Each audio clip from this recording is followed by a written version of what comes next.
CM योगी का गोरखपुर दौरा। आज सीएम शिक्षकों के सम्मान कार्यक्रम में सम्मिलित होंगे। आज शिक्षक दिवस के अवसर पर आयोजित होगा कार्यक्रम।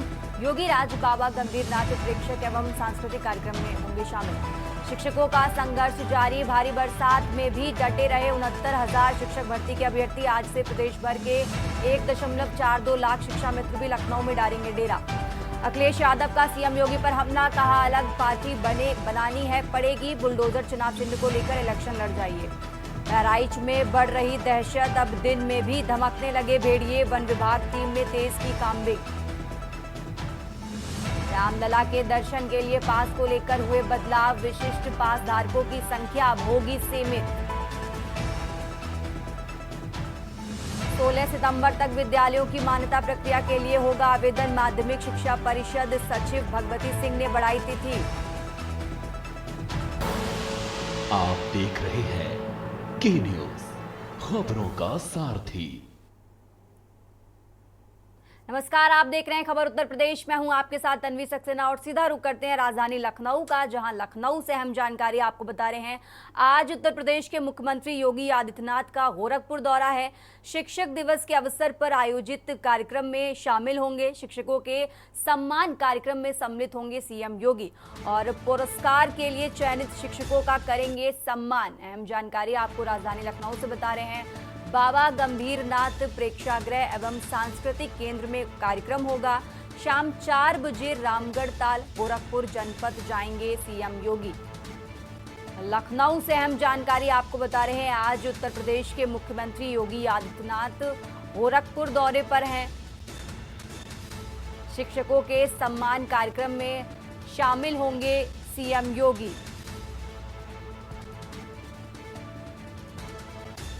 शाम 4 बजे रामगढ़ ताल गोरखपुर जनपद जाएंगे सीएम योगी। अहम जानकारी आपको राजधानी लखनऊ से बता रहे हैं। सीएम योगी का आज गोरखपुर दौरा। शिक्षक दिवस के अवसर पर आयोजित कार्यक्रम होगा। शिक्षकों के सम्मान कार्यक्रम में सम्मिलित होंगे सीएम योगी। पुरस्कार के लिए चयनित शिक्षकों का करेंगे सम्मान।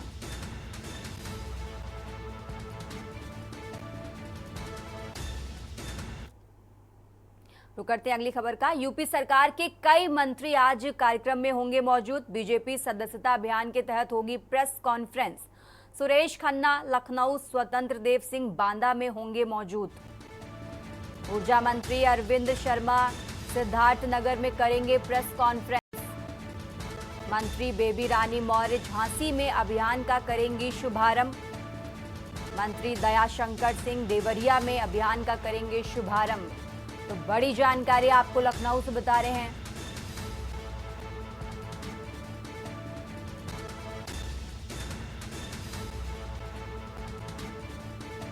राजधानी लखनऊ से अहम जानकारी आपको बता रहे हैं।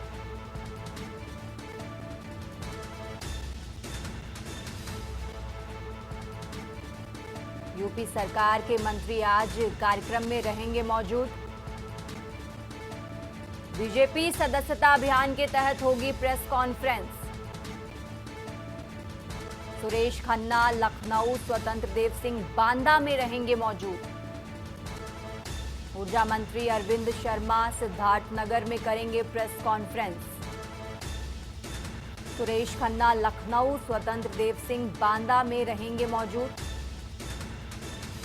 ऊर्जा मंत्री अरविंद शर्मा सिद्धार्थनगर में करेंगे प्रेस कॉन्फ्रेंस।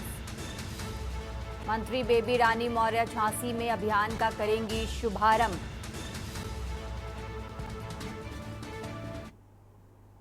चलिए बढ़ते आगे खबरों में। विद्यालयों की मान्यता प्रक्रिया के लिए होगा आवेदन। 16 सितंबर तक विद्यालयों की मान्यता प्रक्रिया के लिए आवेदन। माध्यमिक शिक्षा परिषद सचिव भगवती सिंह ने बढ़ाई तिथि। DIOS की रिपोर्ट पर आवेदन की तिथि को बढ़ाया।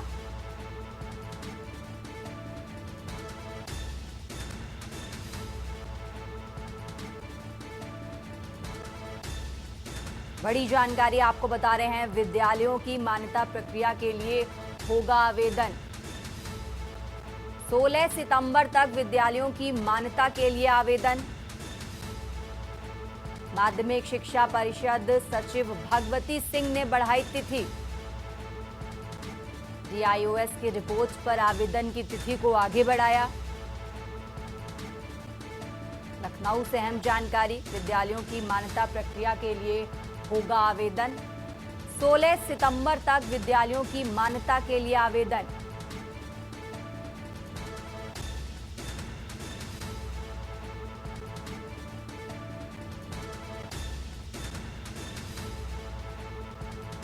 अहम जानकारी आपको राजधानी लखनऊ से बता रहे हैं, विद्यालयों की मान्यता प्रक्रिया के लिए होगा आवेदन। 16 सितंबर तक विद्यालयों की मान्यता के लिए होगा आवेदन। माध्यमिक शिक्षा परिषद सचिव भगवती सिंह ने बढ़ाई तिथि। DIOS की रिपोर्ट पर आवेदन की तिथि को आगे बढ़ाया।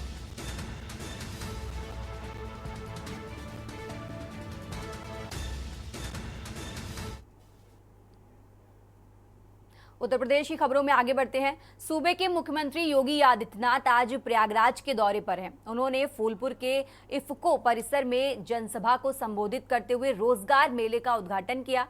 इसमें निजी क्षेत्र की 100 से अधिक कंपनियों ने लगभग 5000 युवाओं को नियुक्ति पत्र का वितरण किया। इसके साथ ही साथ 15,440 छात्र छात्राओं को टैबलेट और मोबाइल स्मार्टफोन भी वितरित किए। युवाओं को 810 करोड़ रुपए से अधिक ऋण का भी वितरण किया गया। प्रयागराज को सौगात के रूप में 634 करोड़ रुपए की 407 परियोजनाओं का बटन दबाकर शिलान्यास एवं लोकार्पण भी किया। आपको बता दें कि मुख्यमंत्री योगी आदित्यनाथ के सारे कार्यक्रम इफ्को परिसर में ही थे। पहले उनके कार्यक्रम में महाकुंभ को लेकर भी समीक्षा करना था, लेकिन अब इस पर समीक्षा बैठक के लिए वो एक बार फिर से प्रयागराज आएंगे। मुख्यमंत्री योगी आदित्यनाथ ने बिना नाम लिए चाचा और भतीजे को आड़े हाथों लेते हुए कहा कि उनके समय में नौकरियां बिकती थी। नेताओं को अलग अलग क्षेत्र बांट दिया जाता था, जहां से वे नौकरी के बदले में धन की उगाही किया करते थे। चाचा जब कम धन लाते तो उन्हें बगल कर दिया जाता था, लेकिन 2017 के बाद से परिस्थितियां बदल गईं। अब लोगों को अपनी योग्यता के आधार पर नियुक्ति पत्र प्राप्त हो रहा है, ना कि नौकरियां बेची जा रही हैं। महिला और लड़कियों की सुरक्षा को लेकर कड़े तेवर दिखाते हुए उन्होंने कहा कि यदि महिलाओं के साथ किसी भी तरीके की छेड़खानी या कोई गलत वारदात को अंजाम दिया जाएगा तो उस अपराधी को हाथ पैर विहीन कर दिया जाएगा। बुलडोजर को लेकर उन्होंने कहा कि इसके लिए भी हिम्मत की जरूरत है। वो यही नहीं रुके, उन्होंने माफियाओं को भी आड़े हाथों लेते हुए कहा कि एक समय था जब 2017 से पहले प्रदेश में माफिया राज हुआ करता था, लेकिन हमारी सरकार ने उनको मिट्टी में मिला दिया। जो आपको ये मिला है स्मार्टफोन मुख्यमंत्री जी ने दिया, इसके बारे में क्या कहना चाहेंगे? सर मिल गया सर, बहुत अच्छी बात है सर। पढ़ाई करने में थोड़ा आसानी हो गई सर, नहीं बहुत प्रॉब्लम सर पढ़ने में। आजकल सब ऑनलाइन नेटवर्क सब सारी एजुकेशन हो रही है, तो उसमें बड़ा फायदा मिलेगा। आप बताइए क्या कहना चाहेंगे?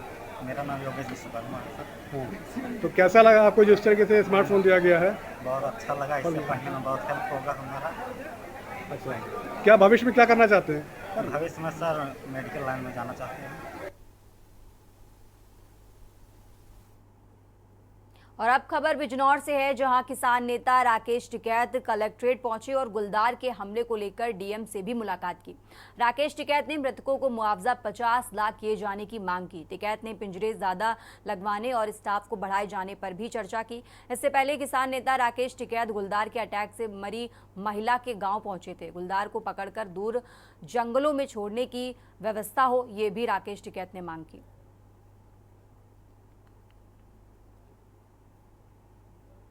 परिवार को क्या बताएगा, एक तो मुआवजे की बड़ी समस्या है।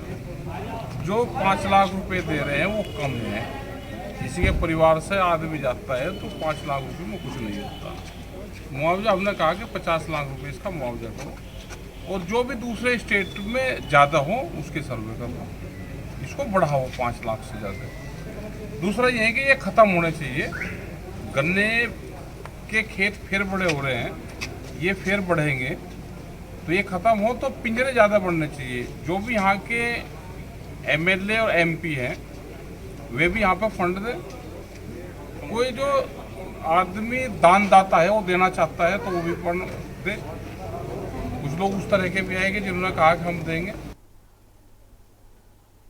रुक करते हैं अगली खबर का। उत्तर प्रदेश के बहराइच में खूनी भेड़ियों का आतंक जारी है। अब तक 4 भेड़िए पकड़े जा चुके हैं, 3 की तलाश जारी है।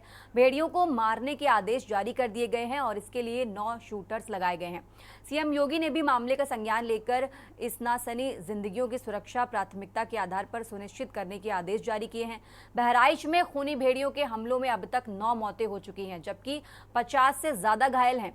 वहीं वीडियो को पकड़ने के लिए चलाए जा रहे सर्च अभियान की समीक्षा के लिए बहराइच पहुंचे वन मंत्री अरुण सक्सेना व बहराइच के प्रभारी मंत्री डॉक्टर संजय कुमार निषाद ने अधिकारियों के साथ बैठक की। इस बैठक के बाद दोनों मंत्रियों ने संयुक्त रूप से एक प्रेस कॉन्फ्रेंस की, जिसमें उन्होंने बताया कि भेड़ियों को पकड़ने के लिए सर्च अभियान लगातार जारी है और यदि भेड़िए पकड़े नहीं जाते तो उनको सूट यानी गोली मारने के भी आदेश जारी किए जाएंगे, जिसके तहत जनपद में 9 शार्प शूटर्स को भेड़ियों को गोली मारने के लिए लगाया गया है। वहीं मंत्री ने बताया कि शूटर्स की संख्या दोगुनी करने का निर्णय लिया जाएगा और जल्द ही भेड़िए पकड़ लिए जाएंगे। उन्होंने ये भी कहा कि लोगों से लगातार अपील की जा रही है कि खुले में ना सोएं। साथ ही उन्होंने ये भी बताया कि जिनके पास घर नहीं है, ये खुले में सोते हैं, उनके लिए रात में ठहरने के लिए स्कूलों में प्रबंध किए गए हैं।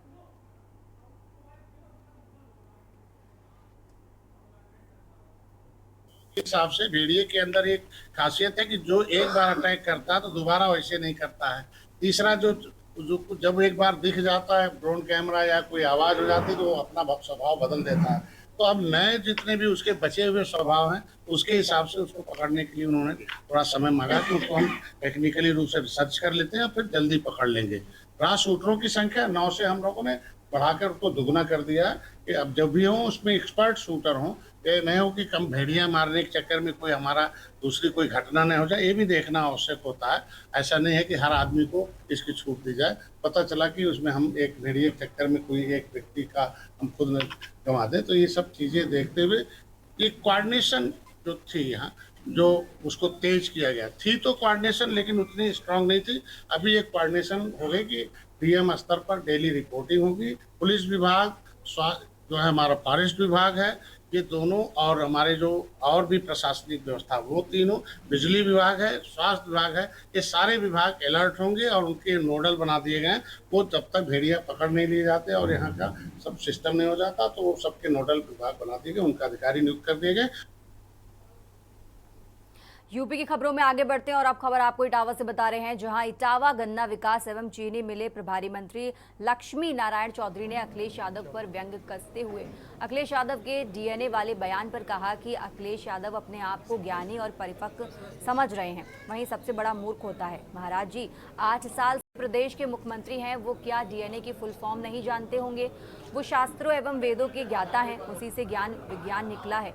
अखिलेश यादव के ज्ञान को क्या कहें, वो भगवान राम और कृष्ण को भी काल्पनिक कहते हैं। अखिलेश यादव तो 7 साल नेता विरोधी दल रहे हैं, क्या वो महाराज जी की योग्यता नहीं जानते हैं?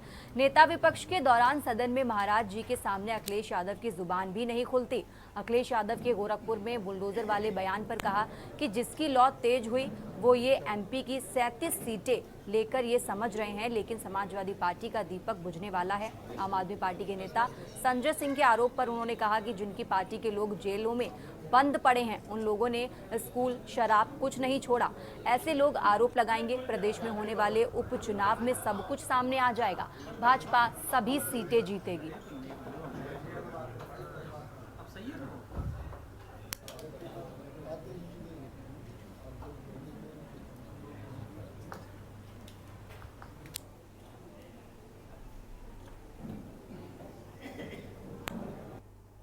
अब मैं क्या बताऊं, उन्हें इतना गुरूर है, वो अपने आप को, मैं ये समझता हूँ जो अपने आप को परिपक्व समझे, अपने आप को ही सबसे बड़ा ज्ञानी समझे, वही सबसे बड़ा मूर्ख होता है। कभी भी कोई व्यक्ति परिपक्व हो ही नहीं सकता, कभी भी ज्ञान से परिपूर्ण नहीं हो सकता। महाराज जी 8 साल से जैसे प्रदेश के मुख्यमंत्री हैं, तो डीएनए की फुल फॉर्म नहीं जानते। वो शास्त्रों के ज्ञाता हैं, वो वेदों के ज्ञाता हैं। जिस वेद में से विज्ञान और ज्ञान सब निकला है, उस वेदों के ज्ञाता हैं। अब वो तो उनके मैं अखिलेश जी के ज्ञान के लिए क्या कहूंगा, वो तो भगवान राम को भी काल्पनिक कह देते हैं। वो तो जिनकी संतान स्वयं बनते हैं, भगवान कृष्ण को भी कल के काल्पनिक ही कहेंगे। इसलिए कम से कम कोई भी बात इससे इतनी तो करके चलनी चाहिए। अखिलेश जी तो खुद 7 साल रहे हैं उनके साथ नेता विरोधी दल बन के, तो उन्हें पता नहीं है महाराज जी की योग्यता क्या। रुक करते हैं अगली खबर का। बलिया के सिकंदरपुर में प्रभारी मंत्री दयाशंकर मिश्र दयालु पहुंचे, जहां कार्यकर्ताओं को संबोधन के बाद मीडिया से बात करते हुए सपा के सवाल पर कहा कि 7 साल पहले यूपी अपराध माफियाओं से जाना जाता था। सपा अपराधियों को प्रश्रय देते आई है। 2027 विधानसभा होने में भले ही अभी समय है, लेकिन सभी राजनीतिक दलों ने संभवतः चुनावी कसरत शुरू कर दी है। विशेष रूप से भारतीय जनता पार्टी ने सदस्यता अभियान शुरू कर दिया। सिकंदरपुर स्थित तुलसी पैलेस में महासदस्यता अभियान का भव्य शुरुआत हुई। वहीं कार्यक्रम समाप्त होते ही बलिया प्रभारी एवं आयुष मंत्री दयाशंकर मिश्र दयालु सपा पर जमकर बरसे। मीडिया से सवाल किया कि अखिलेश यादव ने कहा कि 2027 में सरकार बनते ही बुलडोजर पहले गोरखपुर आएगा। जवाब में मंत्री दयाशंकर मिश्र ने कहा कि अखिलेश यादव को कम से कम गुंडे और अपराधियों को कोई कमेंट नहीं करना चाहिए।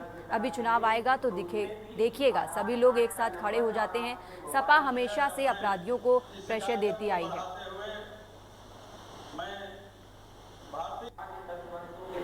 यादव कम से कम गुंडे और अपराधियों के लिए कोई कमेंट नहीं करना चाहिए, इसलिए कि सारे लोग उनके पाले में खड़े होते हैं। अभी सरकार चुनाव आएगा तो फिर देखिएगा कैसे तमाम लोग उनके साथ खड़े हो जाते हैं। अब प्रश्न दिया है और इसीलिए उत्तर प्रदेश बदनाम था पिछले सत्ता को। 7 वर्षों के पहले की उत्तर प्रदेश की जो उत्तर प्रदेश था, उत्तर प्रदेश हिंदुस्तान के नक्शे पर अपराध और माफिया राज गुंडों के लिए जाने उद्योग लगते थे। यहाँ तो कहते थे कि अपहरण का उद्योग उत्तर प्रदेश में है, यहाँ वसूली की जाती है, जेलों से अपराधी समानांतर सरकारें चलाया करते थे। लेकिन आज उत्तर प्रदेश में आपने देखा कि ग्लोबल इन्वेस्टर समिट में पूरे हिंदुस्तान के 41 लाख करोड़ रुपए का इन्वेस्टर उत्तर प्रदेश में आया है उद्योग के लिए। तो देश के व्यापारियों का, उत्तर प्रदेश के व्यापारियों का भरोसा इस सरकार पर है और इसीलिए है उत्तर प्रदेश में कानून का राज है। योगी जी की सरकार ने समाज का भरोसा जीता है। आज हमारी बहन बेटियां भी रात के अंधेरे में घरों से निकलती हैं।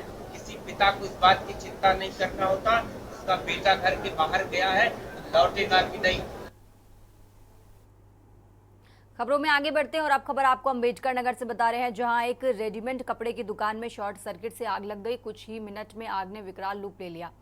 आग की सूचना मिलते ही दमकल की करीब 2 गाड़ी आग वाली घटना पर पहुंच गई। हालांकि सूचना पर सदर कोतवाल व सीओ सदर एसडीएम प्रशिक्षु सीओ ऐश्वर्या उपाध्याय व काफी पुलिस बल के साथ घटना पर मौजूद रहीं।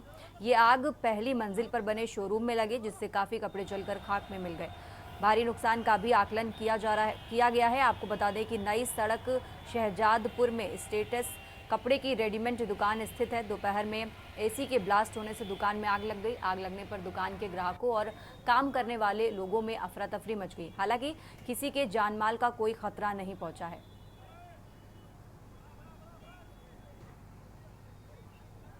पता चला कि आग लगी है तो हम लोग आए भी और दमकल यहाँ खड़ी है, आग बुझा दी गई है। एक स्टेटस का शोरूम था, कोई सेठ साहब है जो इलाहाबाद में रहते हैं, उनका ये मकान है जिसमें वो किराए की दुकान चलाते हैं।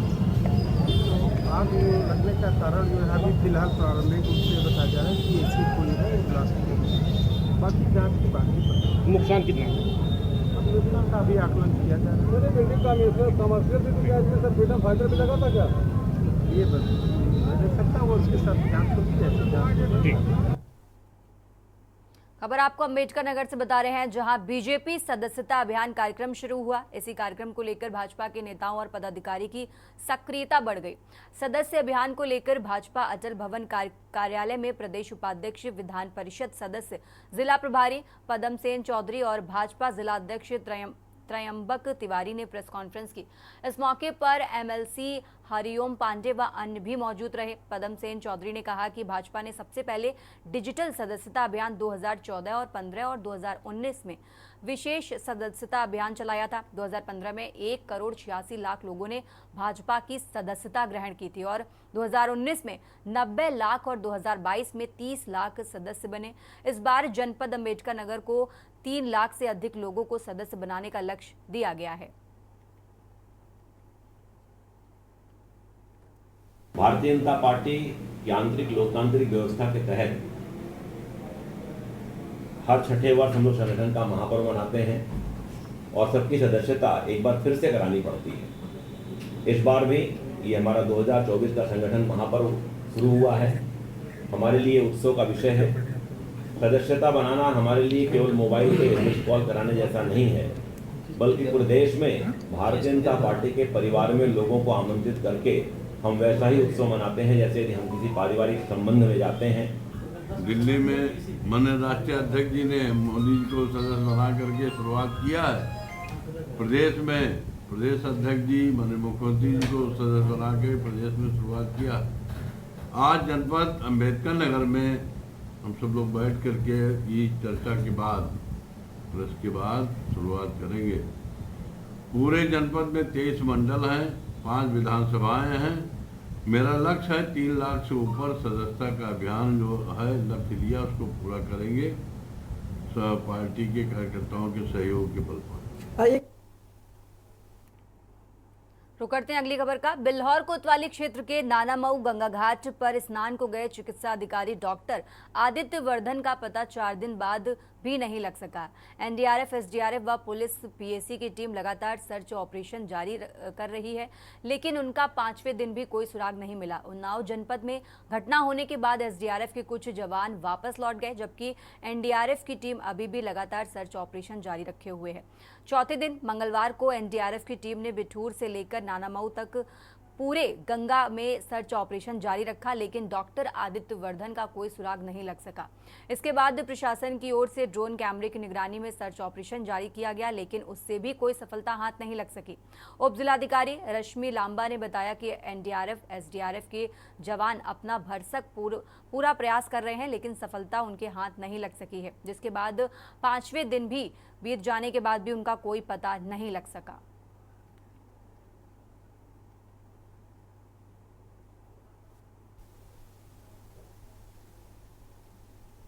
और अब खबर जालौन से है, जहां उत्तर प्रदेश अधीनस्थ सेवा चयन आयोग द्वारा चयनित अभ्यर्थियों को जालौन मुख्यालय उरई के विकास भवन सभागार में नियुक्ति पत्र वितरित किए गए।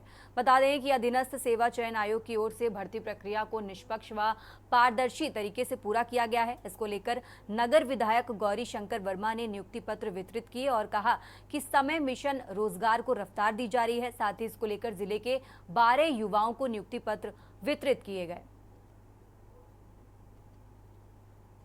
आज जनपद जालौन उरई विकास भवन में सभागार के अंदर उत्तर प्रदेश के यशस्वी मुख्यमंत्री ने लखनऊ लोक भवन में प्रदेश के 13 विभागों के नियुक्ति पत्र देने का काम किया है। उसी को लेकर आज उरई में जो जनपद जालौन की 12 छात्र छात्राएं निवासी हैं, उन्होंने इस नियुक्ति पत्र को प्राप्त किया है। कुछ ने उरई सभागार में के माध्यम से प्राप्त किया, कुछ लखनऊ में मुख्यमंत्री के हाथ से उन्होंने नियुक्ति पत्र प्राप्त किया है। यूपी की खबरों में आगे बढ़ते हैं और अब खबर आपको रायबरेली से बता रहे हैं, जहां बहराइच के भेड़ियों की तर्ज पर रायबरेली में पागल कुत्तों का आतंक चरम पर है। यहां शहर कोतवाली इलाके के चंपा देवी में पागल कुत्ते की चपेट में आने से आम लोगों को बचाने के लिए स्थानीय लोग लाठी डंडे लेकर निगरानी कर रहे हैं। उस समय स्थिति और ज्यादा भयावह हो गई जब स्कूल की छुट्टी होने पर मासूम बच्चे घरों को लौटे। उसी समय एक पागल कुत्ता बच्चों की ओर दौड़ा। स्थानीय लोगों ने किसी तरह बच्चों को बचाया, तभी पास में काम कर रहे ऑटो मिस्त्री को कुत्ते ने काट लिया। स्थानीय लोगों का कहना है कि उमस भरी गर्मी से इंसान के साथ ही जानवर भी परेशान हैं और यही कारण है कि कुत्ते हिंसक हो रहे हैं। उधर अधिशासी अधिकारी नगर पालिका स्वर्ण सिंह ने कहा कि उनके पास कुत्ता गाड़ी ना होने के चलते डॉग कैचिंग की व्यवस्था नहीं है। ऐसे में आम लोग इन्हीं हिंसक कुत्तों के बीच जीने को मजबूर हैं।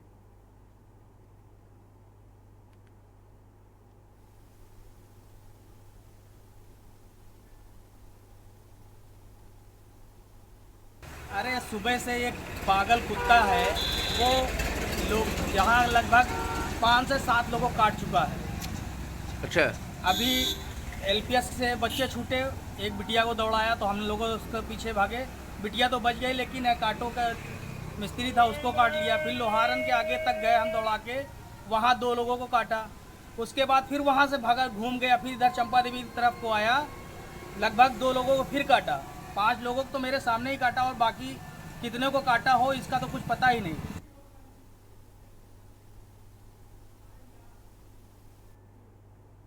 खबर उत्तर प्रदेश में फिलहाल इतना ही। आप देखते रहिए के न्यूज इंडिया।